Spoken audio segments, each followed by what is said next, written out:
On a le sénateur Alexandre Ouzil qui est avec nous aujourd'hui. Bonjour sénateur, vous m'entendez ? Bonjour Alexis, bonjour, oui, je vous entends bien. Merci d'être avec nous. Alors, je voulais vous inviter ce matin pour revenir sur un dossier qui avait fait couler beaucoup d'encre il y a de ça quelques semaines.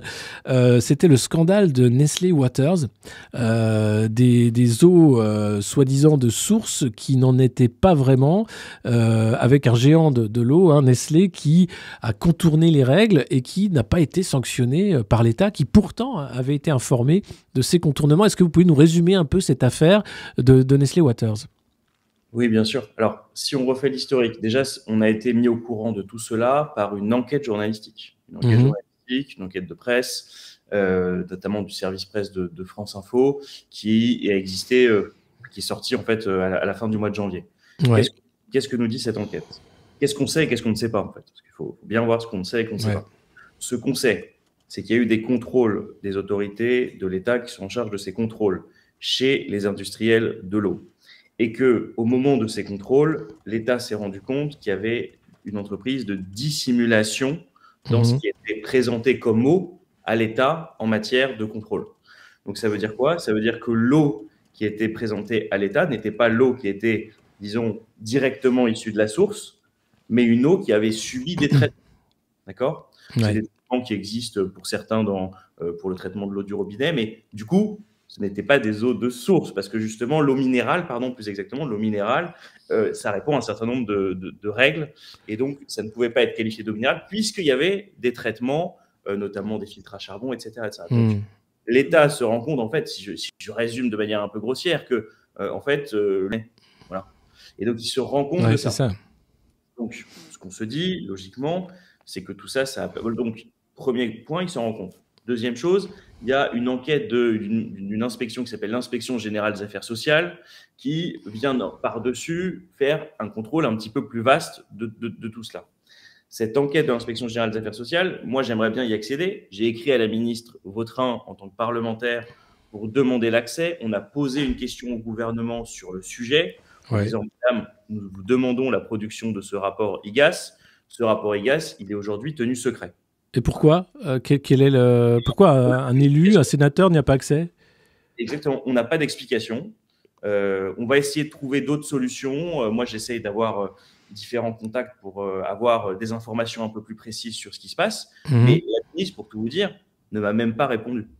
Ouais. Voilà. Donc, elle a même pas accusé réception de mon courrier. Elle ne m'a aujourd'hui, à l'heure où je vous parle, même pas répondu. Ça fait maintenant je regarde mes collaborateurs qui sont là, ça doit faire quelque chose comme 15 jours, 3 semaines maintenant qu'on lui a écrit.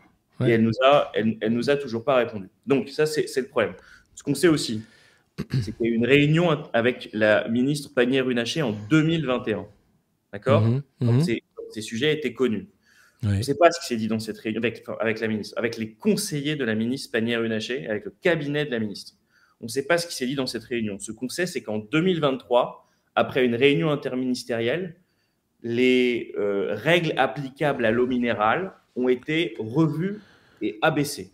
Ça, on le sait par l'enquête de presse. Donc, on sait par l'enquête de presse qu'il y a eu finalement, au lieu des sanctions, si je résume les choses de manière simple, au lieu des sanctions qu'on pouvait attendre, qui étaient logiques, qui suivaient en fait la fraude aux consommateurs, eh bien, au lieu d'avoir ce type de sanctions, on a eu, de ce qu'on comprend, un abaissement des seuils réglementaires ou de la réglementation telle qu'elle existait. Mais qui a changé la réglementation en fait? Ça s'est pas passé à l'Assemblée?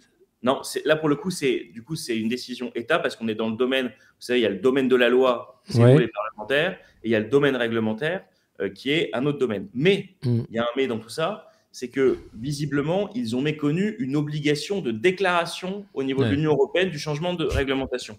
Donc on se demande, nous aujourd'hui, et on est en train d'expertiser les choses, je ne veux pas vous dire de bêtises, mais on est en train d'expertiser, il est légal. Parce que cette obligation de communication, elle n'a pas eu lieu. Voilà ce qu'on est en train d'expertiser et de rechercher sur ce sujet-là. Je vais vous dire, on n'a pas envie de lâcher l'affaire. Il y a des outils qui existent à la main du Parlement. On va voir comment on peut essayer de les utiliser. Il y a notamment, vous connaissez bien, qui s'appelle la commission d'enquête parlementaire. Alors, on a des droits de tirage qui sont limités. On est un petit peu au bout de nos droits de tirage pour ce qui est de mon groupe. Mais on va essayer de trouver des solutions pour quand même faire avancer ce dossier. Il y a eu une réponse de Bruno Le Maire, je vous raconte, en question au gouvernement, qui n'était pas une réponse en fait. On a prévenu les ARS. Pas de date, pas d'information, qui, quand, où, comment. Maintenant, et rien d'autre. Rien d'autre. Alors qu'il a été interrogé par 2 groupes différents. Le groupe centriste et mon groupe, le groupe socialiste. Donc vraiment, il y a une mobilisation des parlementaires parce qu'en effet, on se sent un petit peu en dehors du jeu. C'est un sujet extrêmement important puisqu'on parle d'eau qui est censée être pure, enfin qui est vendue assez cher par une entreprise internationale, Nestlé Waters, aux consommateurs français et qui serait en réalité de l'eau filtrée, enfin pas du tout ce qui est dans le cadre de la loi. Vous n'avez pas accès au rapport de l'IGAS qui est tenu secret sans aucune raison officielle. Les façons d'interpeller les ministres sont restées lettres mortes et maintenant sur la bataille réglementaire, ça va être très long puisque ça se décide finalement dans un lieu fermé entre quelques gens qui vont dire pour arranger en fait Nestlé, on va baisser les seuils et là on voit un pouvoir qui fait le jeu des lobbies. C'est extrêmement inquiétant parce que qu'est-ce qu'on a vu dans la crise agricole? C'est à peu près la même chose. Quand les agriculteurs demandent de pouvoir vivre de leur travail, d'être payés, la réponse du gouvernement c'est moins de réglementation et plus de pesticides. On est à peu près là dans la même idéologie en réalité. Alors en tout cas, c'est ça qu'on veut comprendre. Vous avez raison que ça ressemble à ça, en fait. Ça ressemble à un abaissement qui est consécutif au fait que sinon, ils étaient plus conformes à la réglementation. C'est ça. Alors qu'en fait, la vraie réponse, vous avez raison, c'est comment vous remontez sur des standards et comment vous mettez les choses en place et comment on vous sanctionne lorsque vous obéissez pas à ces standards. Et moi, je suis là où je suis totalement d'accord avec vous, c'est le volet tromperie du consommateur. Oui. Moi, je suis père de famille. J'ai 2 enfants en bas âge. Ma petite dernière, elle continue à prendre des biberons. Et les biberons, les médecins nous recommandent, et sans doute ont-ils raison, qu'il faut les faire à l'eau minérale pour des raisons de sécurité alimentaire des jeunes enfants, de leur fragilité, etc. Enfin, que sais-je, je ne connais pas le détail exact de tout ça. Mais si on vous apprend qu'en effet, l'eau que vous pensiez avoir des propriétés assez exceptionnelles, parce qu'en effet, vous la payez de 200 fois le prix de l'eau du robinet. Donc si vous pensez qu'en fait, c'est pas du tout le cas, et qu'elle subit les mêmes filtrations ou des filtrations analogues ou qui ressemblent à ce qui existe dans l'eau du robinet, en fait, vous êtes perdant 2 fois, quoi. Enfin, voilà. Donc il y a quand même une question de tromperie. Et moi, je m'étonne. Enfin, là, pour le coup, le gouvernement avait les moyens, au contraire, de mettre en conformité un certain nombre de choses avec ce scandale. Donc, c'est vrai que c'est assez désagréable de voir que même nous, parlementaires, on est censé être la représentation on représente la population française, les Français, le peuple français. Il faut quand même qu'on puisse avoir accès à ce type d'informations et qu'on nous fasse la moindre des choses. C'est quand même gonflé, quoi. C'est incroyable de voir ça. Et puis, il y a aussi eu une étude qui avait montré que cette eau en bouteille avait aussi beaucoup de microplastiques. Finalement, dans le procédé industriel de l'embouteillage, on n'avait pas non plus quelque chose d'une eau vraiment pure, puisqu'il y avait encore cette contamination par les microplastiques. Donc, il y a beaucoup de sujets sur l'eau minérale, enfin sur cette eau-là en particulier. Et si en plus, elle déjoue les réglementations en vigueur, on a un vrai grave problème là limite de santé publique aussi, puisque c'est tromperie, mais c'est aussi un produit qui peut être à long terme pas très sain, alors que c'est vendu comme étant le plus sain possible. Oui, voilà, microplastique, plus en effet les sujets que vous évoquez. Et dans les contrôles, enfin, je veux dire, les scènes sont presque caricaturales. Ce qui nous est reporté dans les enquêtes, c'est ils ont caché derrière des armoires électriques les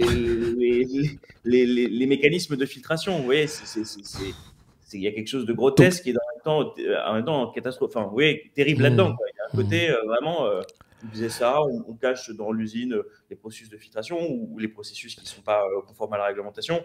Non, c'est un vrai sujet. Mais sur l'eau, on a des sujets partout, en fait. Ouais. Il y a les sujets, évidemment, en Outre-mer. Et puis, il y a aussi des sujets. Absolument. Moi, je suis dans un département rural, l'Oise. Je peux vous dire que j'ai des choses à vous raconter sur les questions d'eau aussi dans mon département, quoi. Oui, on en parle souvent justement ici au Monde Moderne parce que chaque semaine, on apprend par la presse régionale qu'il y a des communes qui n'ont plus accès à l'eau du robinet parce qu'il y a une alerte, pollution, soit par des produits de l'industrie ou bien de l'agriculture, produits phytosanitaires. Mais il y a aussi, comme vous le disiez, des territoires ultramarins, notamment Mayotte, et puis la Guadeloupe, où on n'a pas accès à l'eau pendant plusieurs jours par semaine, où l'eau n'est pas non plus traitée de manière correcte, et ça fait des années que les populations alertent. À Mayotte, c'est devenu une crise ouverte. là, est-ce que vous avez aussi des informations sur les avancées sur ces dossiers, puisque on a là des citoyens français privés d'accès à l'eau? Oui, vous avez raison. Peut-être qu'il faut commencer par rappeler à ceux qui nous écoutent ce qui se passe à Mayotte. Ouais, ouais. Mayotte, vous avez quand même un tiers de la population qui n'a pas un accès régulier et sécurisé à l'eau Ouais. potable. Donc, on parle de 80 000 personnes. Vous avez des tours d'eau, ce que vous décriviez, Alexis, et donc pendant plusieurs jours, vous avez l'eau quelques heures, et puis pendant 48 heures, vous n'avez plus d'eau, etc. Donc, il y a des C'est ça. mécanismes de gestion qui sont de cet ordre-là. Par ailleurs, s'ajoute à ça que l'eau que vous consommez n'est pas de bonne qualité. C'est-à-dire qu'en fait, quand vous regardez les rapports sanitaires, vous avez 8000 personnes, dont des enfants, maladies hydriques, gastro-entériques, enfin, tout ce que vous pouvez imaginer de joyeux autour de l'eau de mauvaise qualité. Donc, il y a vraiment un sujet, en effet, là, de santé publique, à la fois sur la qualité de l'eau, la quantité de l'eau disponible. Et en fait, quand on regarde à la fois la situation à Mayotte et en Guadeloupe, mais pour ne parler que de Mayotte, par exemple, Mayotte, vous avez une entreprise qui s'appelle Vinci, qui est responsable, qui a la délégation du réseau d'eau local, qui est très vétuste, et qui a par ailleurs la responsabilité d'une société, d'une usine qui fait qui dessale l'eau de mer. Cette usine, elle fonctionne à un tiers de son potentiel global depuis des années, donc il y a des problèmes de gestion par le délégataire, alors qu'il y a des besoins qui sont criants. Et là-dessus, il y a par-dessus ça un syndicat des eaux qui a fait l'objet de rapports des chambres régionales des comptes. Vous savez, les chambres régionales des comptes, c'est ces juges administratifs qui vont voir dans les entités publiques comment c'est géré et comment ça se passe.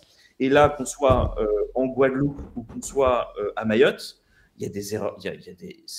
Enfin, je crois que les mots, j'ai jamais vu ça dans un rapport. J'avais lu de mémoire, je vous cite ça de mémoire. Il y a un rapport sur la Guadeloupe où il dit c'est abracadabrantesque ce qui se passe. En Mayotte, on parle d'emploi de complaisance. En Guadeloupe, je crois même que le président du syndicat, il a été condamné, pour tout vous dire. Voilà. Et à Mayotte, des enquêtes sont en cours. Donc, on a un problème de gestion. Enfin, clairement, aussi, voilà, on a un problème de gestion sur les syndicats et sur aussi, évidemment, les délégataires et la manière dont ils sont pilotés localement par les uns, par les autres et aussi par l'État, quoi. Ouais, ça c'est un vrai problème qui dure, puisque cette crise n'est pas nouvelle. Est-ce qu'il y a des pistes pour reprendre la main en fait sur cette eau publique qui est un bien public en réalité?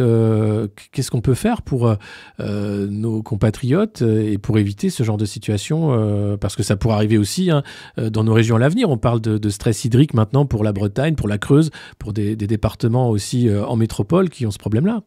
Oui. Alors, aujourd'hui à Mayotte, ils essayent, avec grande peine, de mettre en place des moyens supplémentaires. Ils ont refusé en Guadeloupe, ils ont refusé d'ailleurs, je crois que c'est un député de la Guadeloupe qui en avait fait la demande ouvertement au gouvernement, et le gouvernement a dit, nous ne ferons pas la même chose pour la Guadeloupe, parce que même si la situation en Guadeloupe n'est pas bonne. Et donc, une des idées qui est dans l'air pour essayer de contraindre le gouvernement, pour lui donner une responsabilité de faire, c'est de créer un droit opposable à l'eau. C'est-à-dire le fait que vous ayez droit à l'accès en continu à une eau de qualité continue et sécurisée. C'est ça les deux termes un petit peu canoniques. Parce qu'aujourd'hui, en effet, l'ONU nous dit, la France, 300 000 personnes n'ont pas accès à l'eau. Le Conseil des droits de l'homme de l'ONU, en 2023, a interpellé la France, donc on est sur la question des droits de l'homme, parce que c'est une question de droit d'accès à des biens essentiels, a interpellé la France sur la situation à Mayotte, sur le niveau de l'état du réseau, sur les prix aussi de l'eau, parce que ça c'est quelque chose qu'on n'évoque jamais. Il faut que quand l'État intervient, il peut aussi intervenir sur les prix de l'eau, parce que vous imaginez que quand la situation est ce qu'elle est dans un endroit qui est insulaire, les prix de l'eau à la bouteille, ils s'envolent. Donc, il y a une manière aussi de réguler des prix de l'eau aux bouteilles pour que l'eau ne devienne pas quelque chose, alors que c'est un bien de première nécessité, un bien de luxe, quoi. Donc voilà, il y a cette possibilité du droit au potable. Il y a aussi, honnêtement, ce que je vous décris sur la gestion, il faut imposer des contrôles extrêmement réguliers des chambres régionales des comptes et de ce type d'outils de l'État. Parce que c'est pas possible de laisser dériver les choses pendant des années et qu'on se rende compte au bout des années. En Guadeloupe, le réseau, 30%. C'est-à-dire que pendant des années, des investissements, ils ont été différés ou ils n'ont pas été faits vers d'autres motifs, pour d'autres raisons. Et donc, il y a vraiment aussi des problèmes de sort. La sécurité sanitaire, c'est du régalien. C'est du régalien. Donc, ils doivent mettre en place les choses pour que pour que tout ça bouge, quoi. Voilà. Je pense que c'est ça. On n'a pas l'impression que la politique soit au contrôle, hein.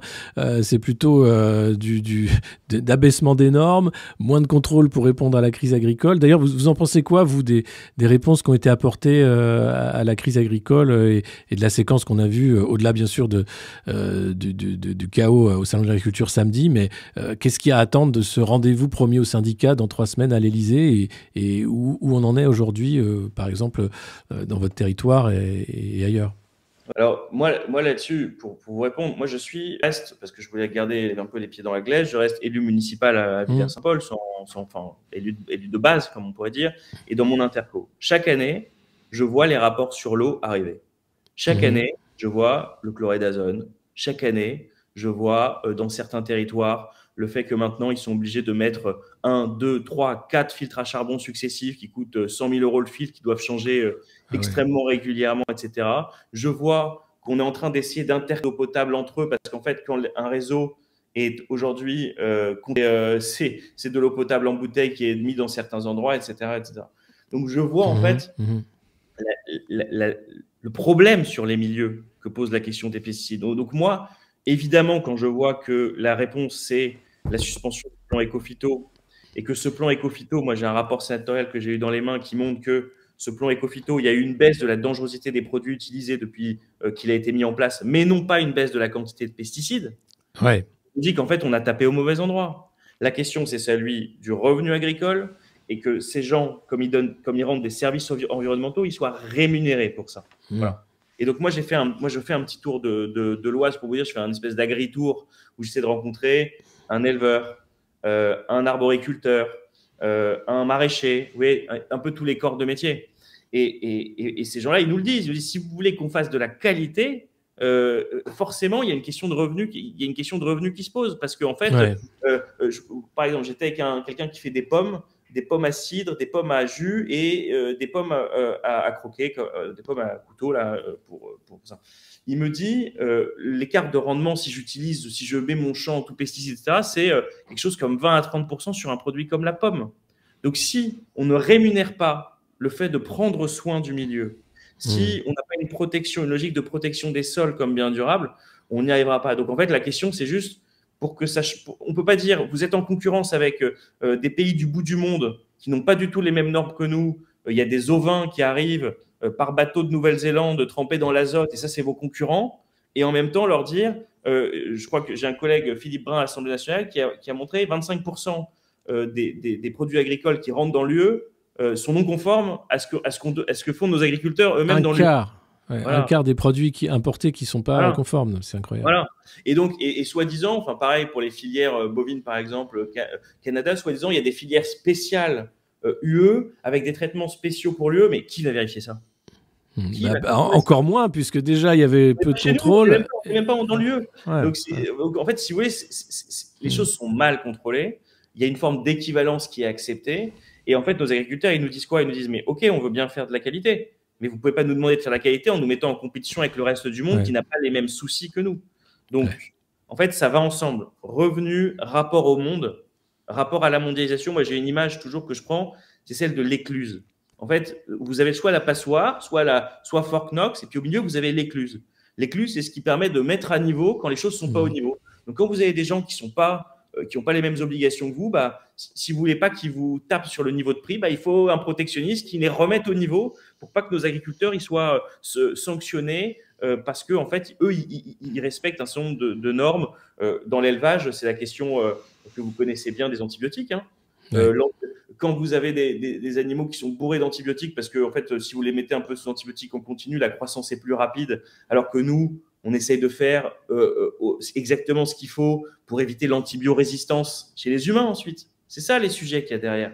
Bien sûr, donc, voilà, vous avez des antifongiques aussi qui vont créer aussi des résistances à certains médicaments. Enfin, tout ce qui est de l'ordre de l'élevage intensif et des produits chimiques qui sont utilisés dans l'agriculture impactent aussi clairement le vivant et l'humain. C'est une vérité. Donc là, ce qu'on voit, c'est que la réponse n'est pas la bonne. En fait, on est à côté de la plaque sur l'aide aux agriculteurs. Est-ce que Aujourd'hui, dans le cadre des traités européens, on peut faire quelque chose ou est-ce que c'est l'Europe qui décide ou est-ce que la France peut rapidement répondre à ces questions-là et protéger une agriculture plus saine et qui rémunérerait les agriculteurs français? Alors, juste avant de répondre à votre question, j'aimerais juste vous dire quelque chose en plus parce que j'aimerais, et ça va faire le lien avec votre question, mais Mhm. parce que je vous ai parlé des DOM, je vous en voudrais peut-être parler de quelque chose qui est chez moi, se développe à vitesse grand V et qui fait Ouais, partie de la question et du problème. Euh, dans tous les territoires ruraux aujourd'hui, et qui répond à la question aussi des agriculteurs, on ouais, bien a sûr. beaucoup encouragé les agriculteurs à diversifier leurs revenus avec notamment la création de méthaniseurs. D'accord? Mhm. Oui, Et donc, chez moi, dans l'Oise, les méthaniseurs, ça pousse comme des champignons, quoi. Il y en a de plus en plus, boostés par des prix, évidemment, des prix de l'énergie qui sont élevés. Ces méthaniseurs, aujourd'hui, ils sont nourris notamment par ce qu'on appelle des cives. Je ne sais pas si vous voyez ce que c'est que des cives. Des cives, ce sont des cultures intermédiaires à vocation énergétique.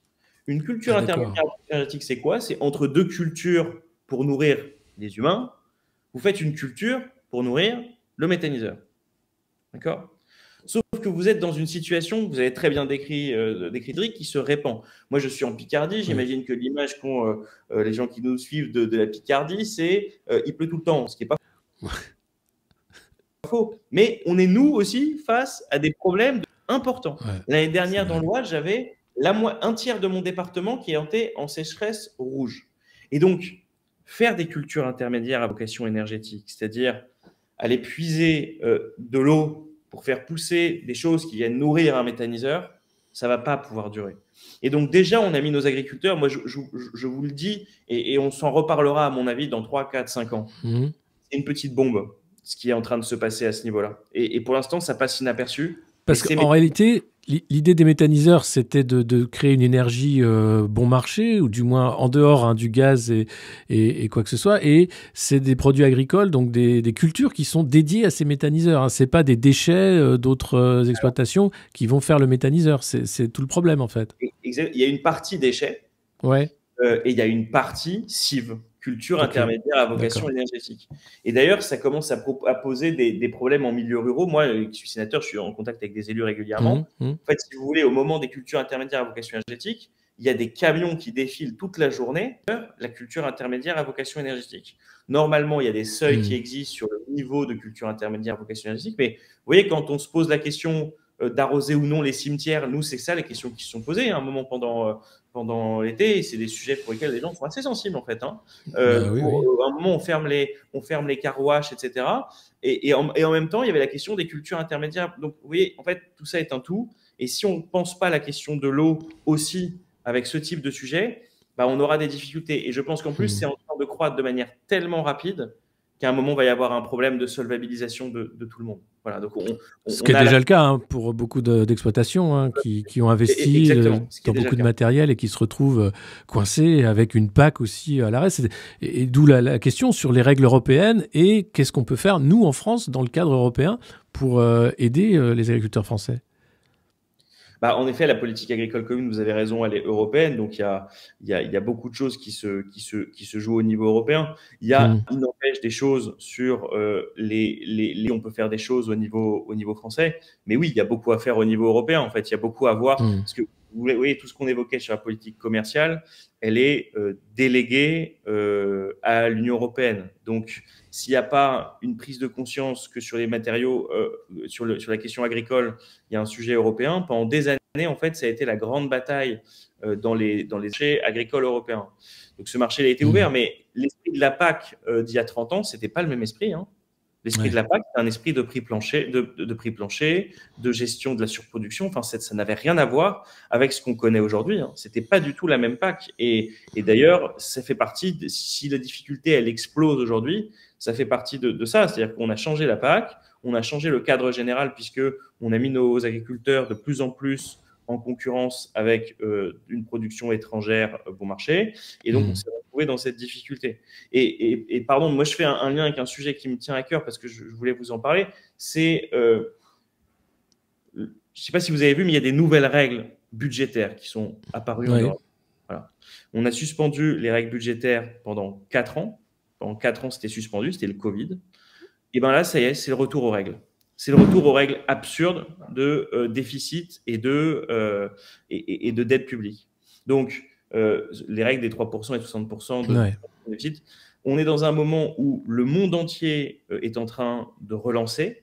Vous avez des déficits publics de 7-8% du PIB aux États-Unis pour faire la réindustrialisation verte, pour découpler avec le modèle chinois et se protéger. Et en Europe, la grande fierté, c'est d'annoncer qu'on rejoindra les 3% de déficit public l'année prochaine. Alors qu'il y a des investissements colossaux à faire. Même la Commission, on est dans une forme de schizophrénie où la Commission dit qu'il y a 1500 milliards d'investissements publics à faire. Et en même temps, on rétablit la règle. Ils savent que c'est incompatible. Mais pour rendre justice à la Commission, sur ce coup-là, la Commission voulait qu'on arrête avec les règles de niveau pur et simple. Elle voulait que ce soit une discussion pays par pays chaque année en fonction de la stratégie du pays, de la situation. Ce qui pour moi était plus démocratique, c'était une forme de prise de conscience par rapport à l'épisode Troïka, de brutalisation. De la Grèce, oui. De la Grèce, des brutalisations, puis même l'Espagne-Portugal, ça n'a pas été joyeux, l'Italie, de brutalisation des peuples européens. Et même le maire, d'ailleurs, était rentré en disant « Nous avons essayé les règles automatiques, tout ça ne marche pas, c'est absurde ». Ça, c'était en mai 2023. On est en janvier 2024. Je peux vous dire que ce qu'on appelle les frugaux, ils ont réussi à imposer ce qu'ils appellent des clauses de sauvegarde qui ont fait rétablir, franchement, rétablir ces nouvelles règles. Et nos amis au gouvernement, Bruno Le Maire a dit « Nous avons fait un pas l'un vers l'autre et nous avons trouvé un compromis ». Il n'y a pas eu un pas l'un vers l'autre, je peux vous le dire. Je les ai lus, ces règles. Il n'y a pas eu un pas l'un vers l'autre. Il y a des règles qui s'appliquent avec toute leur rigueur. Et les 10 milliards d'économies passées en catimini par décret sans que ça repasse devant nous, le Parlement, après les 16 milliards d'économies qui sont déjà au budget, donc 26 milliards, il faut les lire comme ça. Il faut les lire parce qu'au printemps, la France sera à nouveau, truc qu'on n'a pas connu depuis 5 ans, on avait presque oublié ça, en procédure de déficit public excessif. Donc, commence l'ajustement. Et je vous annonce que le budget 2025 sera plus dur que le budget 2024 parce qu'on a cette obligation qui reparaît d'une trajectoire budgétaire. Il y a les annonces avec l'Union européenne qui va mettre placer la France. C'est les 10 milliards d'économies de Bruno Le Maire, mais qui vont être 22 milliards en réalité. C'est les annonces aussi qui arrivent à bas bruit avec Gabriel Attal qui se dit sans tabou pour revoir les règles de l'assurance chômage, pour attaquer la santé aussi sur les maladies longues, sur le reste à charge, etc. On voit bien que là, il y a une volonté d'aller finalement attaquer encore davantage le modèle social français qui coûterait trop cher parce qu'il y a ces règles et puis des coupes qui sont faites sans délibération parlementaire, encore une fois. On peut se demander pourquoi couper l'éducation nationale alors que c'est censé être la priorité des priorités en janvier. Pourquoi couper la recherche, pourquoi s'attaquer à la santé alors que c'est un secteur déjà qui manque d'investissement. Enfin, là, on est encore dans un moment de négation démocratique où des choix budgétaires qui engagent l'avenir du pays sont faits simplement pour satisfaire les agences de notation et les partenaires européens. Démocratique, c'est indéfendable. Enfin, vous vous rendez compte, 10 milliards d'économies qui concernent tous les secteurs. J'ajoute l'écologie au secteur que vous mentionnez, sur les questions de mobilité, sur la rénovation. On dit aux gens tous les jours, rénovez thermiquement vos logements. Ils sucrent quasiment 1 milliard d'euros sur la question de la rénovation thermique et de la montée en puissance de MaPrimeRénov', alors qu'on nous dit aussi que c'est d'une grande chose à faire pour tout ça. Donc oui, il y a un problème démocratique évident. Il y a un problème démocratique évident dans le fait qu'ils ne veuillent pas revenir devant nous. Alors c'est vrai que quand ils reviennent devant l'Assemblée, ils passent par 49.3. Mais devant le Sénat, au moins on a un débat. Parce qu'il n'y a pas de 49.3 au Sénat. Voilà, chacun le sache. On peut pas renverser le gouvernement, mais en contrepartie, ils ne peuvent pas nous mettre de 49.3. Donc, on est dans un autre équilibre institutionnel. Mais du coup, oui, c'est un problème démocratique énorme. Enfin, vous vous rendez compte, la sincérité du truc, dont on nous dit, voilà les grands équilibres, 16 milliards de dépenses en moins qui tiennent à la fin du bouclier énergétique. Voilà l'équilibre qu'on vous présente. On vote le budget, nous contre, mais on vote le budget. Et 2 mois plus tard, on nous dit, en fait, il y a 10 milliards dont on ne vous a pas parlé et qu'on va faire en annulation de crédit. Mais c'est quoi ça? Je rappelle juste, les parlements, ils ont été institués pour la question fiscale, pour la question de l'impôt, pour la question des dépenses. Donc, c'est la raison même des parlements, c'est de discuter de ces questions. Le moment budgétaire, pour moi, c'est le moment le plus important de l'année en tant que parlementaire. les choix stratégiques de la nation. Et alors, ils viennent nous dire, je ne sais pas si vous avez vu la justification, ils viennent nous dire, mais les perspectives de croissance ont baissé. Moi, je suis un petit peu économiste à côté, et pardon, mais depuis septembre 2023, on sait que la Banque de France, Oui. c'est presque la maison pour l'État, hein, la Banque de France et l'INSEE disent qu'ils tablent sur 0,9% de croissance, c'est ça. de croissance. Le gouvernement a construit le budget sur 1,4%. Il a construit son budget sur une perspective de croissance d'1,4%. Et donc maintenant, il dit, oh, les perspectives sont différentes, elles sont plutôt autour de 0,9, 1. Du coup, il faut qu'on révise notre budget. Parce qu'évidemment, la croissance, c'est de la manipulation. En plus, non, mais là, on s'est joué avec les chiffres et c'est de la manipulation en réalité. Pour moi, la question de la sincérité budgétaire, elle est posée. Vous avez raison là-dessus, la question de la sincérité du budgétaire, quand on a les perspectives depuis septembre de 2 instituts différents qui vous disent ce que sont les perspectives de croissance et que vous construisez votre budget sur autre chose, là, évidemment, la question de la sincérité, elle se pose. Ça, c'est sûr. Et budget qui est passé à coup de 49.3, hein. Il faut le rappeler, il n'y a pas eu vraiment de délibération sur ce budget à l'Assemblée nationale. Tout à fait. Budget qui est passé à coup de 49.3 et qui, nous, est passé par un vote favorable de la droite sénatoriale ici, mais oui, tout à fait, exactement, budget qui est passé par 49.3. Donc là, on a vraiment un sujet démocratique et en effet, les besoins sont immenses dans le service public. Et je reviens à votre question sur, vous me disiez les droits des chômeurs, etc. Vous voyez la logique de ce gouvernement. De toute manière, moi j'appelle ça discipliner les pauvres. J'appelle ça comme ça. Je vais vous expliquer pourquoi. Vous regardez tous les endroits où ils cherchent des économies. L'assurance chômage, on arrive à la 3e réforme. D'indemnité, on rabote tout ce qu'on peut. La réforme des retraites, c'était une réforme. Voilà, le pivot sur l'âge. Ils auraient pu même, d'ailleurs, pour le répartir sur la population, ça aurait pu être un choix sur la durée de cotisation. Parce qu'à 43 ans, chacun prenait sa part, entre guillemets. Moi, je trouve que ce n'était pas favorable, ce n'était pas nécessaire. Mais non, ils ont pris l'âge pivot, l'âge de départ. L'âge de départ, ça condamne ceux qui ont commencé à travailler jeunes, puisque eux, ceux qui ont commencé à bosser à 25 ans après des études, leur cotisation à taux plein, ça ne leur change pas la vie. Hein. Donc, du coup, c'est vraiment fait pour ça. Et à côté de ça, vous avez les grands postes de réduction d'impôts, puis leur disparition progressive, la baisse de l'impôt sur les sociétés. Donc, en fait, voilà, ce gouvernement, il fait et la suppression de l'ISF, sur les personnes physiques, la suppression de l'ISF. Donc, la politique de ce gouvernement, elle est crystal clear, elle est transparente. Voilà, c'est à qui veut bien regarder où est-ce que les grandes masses ont été placées. C'est très clair et en effet, les économies, elles sont faites en bas. Et ce qui se passe quand les économies, elles sont faites en bas, le taux de pauvreté, il remonte. Voilà, on est à un niveau de taux de pauvreté qui est quasiment le plus élevé de notre histoire. C'est pas pour rien. C'est pas pour rien. C'est un choix politique. Hein. La pauvreté est souvent un choix politique. On a la politique du guichet qui avait été mise en place en Allemagne, en Grande-Bretagne aussi. C'est ce que fait aujourd'hui le gouvernement. Ce choix-là, il est indéfendable en réalité, sachant qu'en plus les recettes ont volontairement été réduites. Hein. L'idée d'aller chercher de l'argent, c'est parce qu'il y a eu des cadeaux fiscaux importants pour les grandes entreprises et sur certains secteurs. C'est sûr.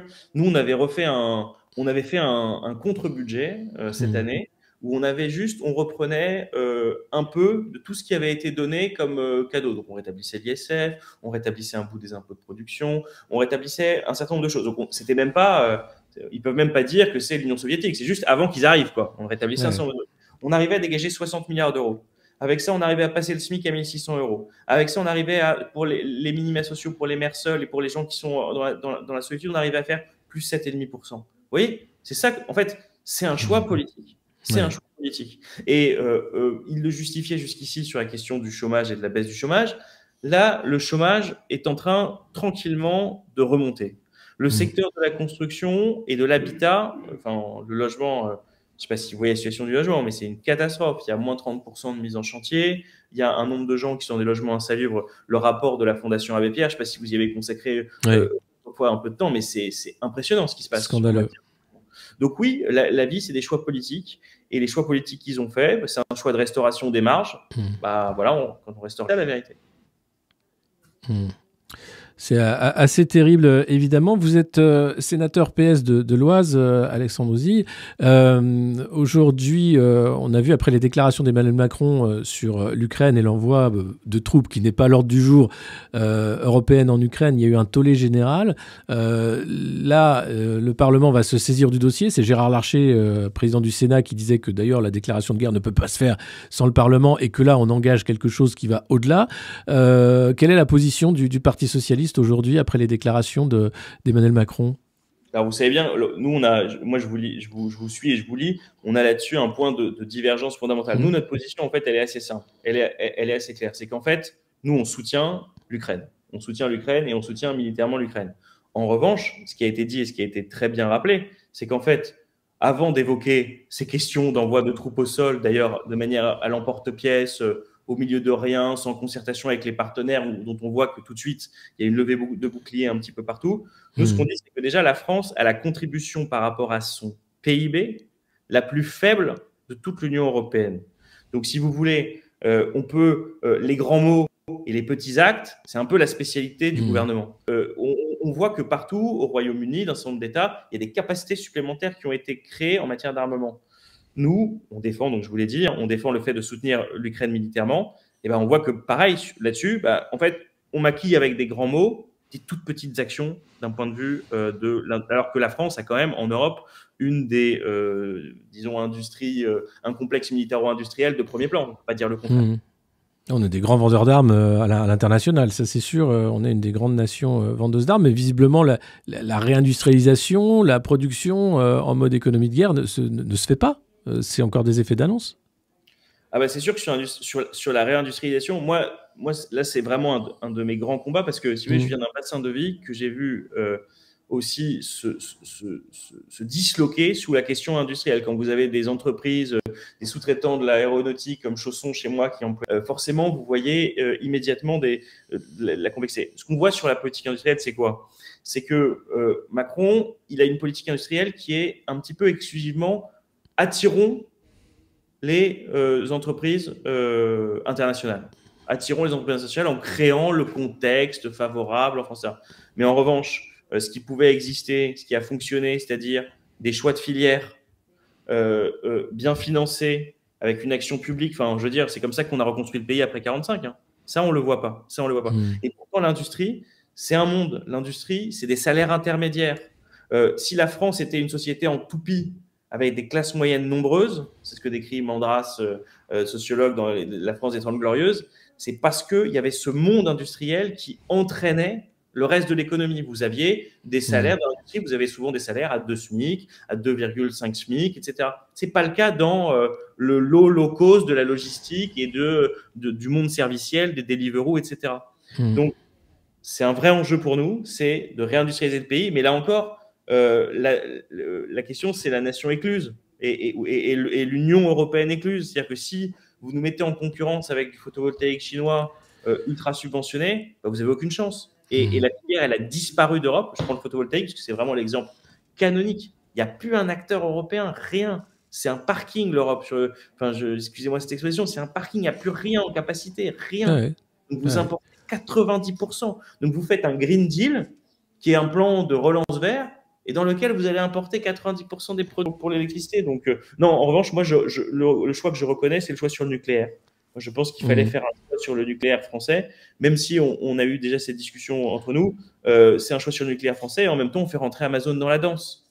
Donc, c'est toujours en même temps. En fait, on dit qu'il y a un problème de souveraineté nationale et pour la supervision des pièces détachées de nos centrales nucléaires, on a recours à Amazon basé à Seattle, soumis au droit américain extraterritorial qui peut s'imposer donc jusqu'en Europe, quoi. Donc là, on a comme les données de santé pour Microsoft, ça c'est un autre problème de souveraineté important. Comme d'ailleurs les lois européennes pour pousser à la voiture électrique, alors qu'on n'a pas les capacités de production. Renault va sortir une Renault 5 électrique, mais la majorité des voitures qui vont se vendre seront avec des composants chinois ou américains, encore une fois. À la voiture électrique, c'est l'exemple par excellence aussi de cette absence de stratégie coordonnée. Rendez-vous compte que l'année dernière, les Américains, ils pensaient qu'ils étaient protégés parce qu'ils avaient Tesla, parce qu'ils avaient une avance technologique importante sur le secteur de la voiture électrique. L'année dernière, dans le monde, il y a eu plus de voitures électriques chinoises qu'américaines qui ont été vendues. Je ne sais pas si on se rend compte de ce que ça veut dire. Nous, l'Europe, à côté de ça, on est des nains, archi-nains, les constructeurs français et européens.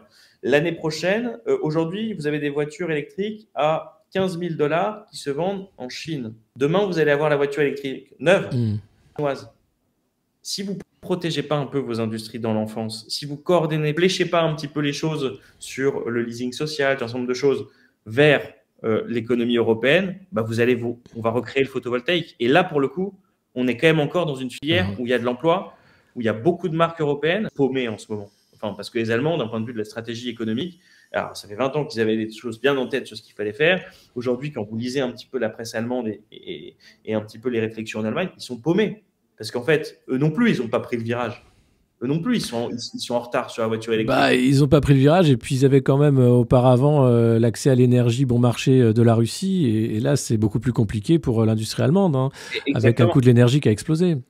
Exactement. Et en plus, leur modèle des berlines, enfin, je veux dire, ils ont la concurrence. Nous, on avait été très vite attaqués par la mondialisation parce que historique citadine. Donc, on avait été les premiers à avoir été rattrapés par les pays à bas coût, etc. Mais aujourd'hui, eux, ils connaissent ça maintenant. Et on est tous très en retard sur la voiture électrique. Et donc là, il y a quand même la question de... Enfin, on ne peut pas avoir que des stratégies consommateurs. Il faut avoir des stratégies filles. Le consommateur, quand il achète des voitures chinoises à 15 000 €, mais qu'il n'y a plus d'industrie en Europe, qu'il n'y a plus d'emploi, etc., en fait, au deuxième tour, il est perdant. Au premier, il peut peut-être avoir l'impression qu'il gagne, mais au deuxième tour, il est perdant. Donc le sujet, moi, je suis très héritier de Montebourg là-dessus, c'est comment on recrée un pacte social, économique, qui permet qu'on arrive à vivre avec des biens qui sont produits ici, des biens essentiels qui sont produits ici, et des secteurs où on se dit qu'il faut une indépendance énergétique, une indépendance stratégique, à la fois nationale et sur certains sujets européens. Bien sûr, sur des secteurs stratégiques comme l'énergie, c'est assez évident. Merci beaucoup, sénateur, d'avoir répondu à nos questions. Je rappelle, vous êtes sénateur de l'Oise, Alexandre Houzzi, pour le Parti socialiste. Et sans doute, on reparlera, j'espère, de ce dossier de l'eau qui avancera. Tenez-nous au courant si vous avez accès au rapport, notamment, et savoir quels vont être les recours, parce que ce dossier est extrêmement important pour la santé publique, mais aussi pour les consommateurs et le poids des lobbies aussi dans la politique française. Très bien, je vous remercie et puis je vous tiendrai au courant. Au revoir, à bientôt. Merci, bonne journée, au revoir. Merci à le sénateur Houzzi, sénateur PS de l'Oise, d'avoir échangé avec nous sur cette affaire Nestlé Waters, affaire importante, hein, comme on en parlait en début d'entretien, qui a été totalement mis de côté, effacée par le gouvernement pour ne pas gêner, bien sûr, Nestlé.